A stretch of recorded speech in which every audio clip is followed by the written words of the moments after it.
यानंतर एक राजकीय बातमी बघूयात। मुंबई महापालिका निवडणुकीतील पराभवानंतर महायुतीत आरोप प्रत्यारोपांच्या फैरी सुरू झाल्यात।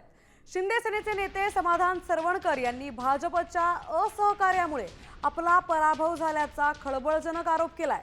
या आरोपामुळे संतापलेल्या माहीममधल्या भाजप पदाधिकाऱ्यांनी सरवणकर सोशल मीडियावर खोटी माहिती पसरवत असल्याचे सांगत त्यांच्या विरोधात आता सायबर सेलकडे तक्रार करण्याचा पवित्रा घेतलाय। या वादामुळे महायुतीमधील अंतर्गत तणाव आता चव्हाट्यावर आलाय।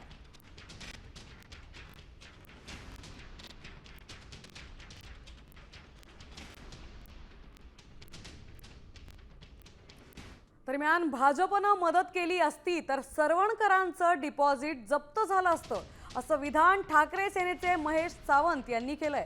टोळी टोळी बोलताय मग नाव घ्या असं आवाहनही त्यांनी केलंय।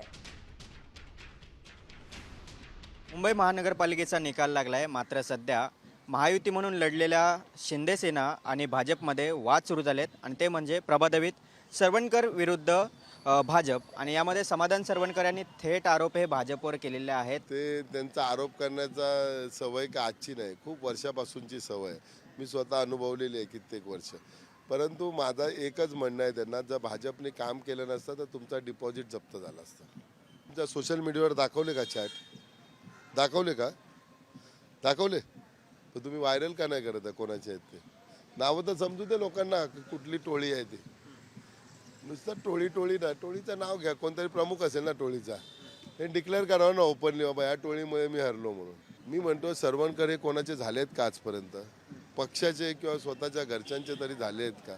त्यामुळे त्यांनी आरोप प्रत्यारोप करावं, ते वैयक्तिक आहेत। सरवणकर हे वैयक्तिक माणूस आहे। ते आज सुद्धा शिंदे गट, त्यांना जर भाजपने चांगली ऑफर दिली तर शिंदे गटाला लात मारून ते तिथे पण जातील। व्हिडिओ जर्नलिस्ट रोहित शिगवणसह गिरीश कांबळे, साम टीव्ही न्यूज, मुंबई।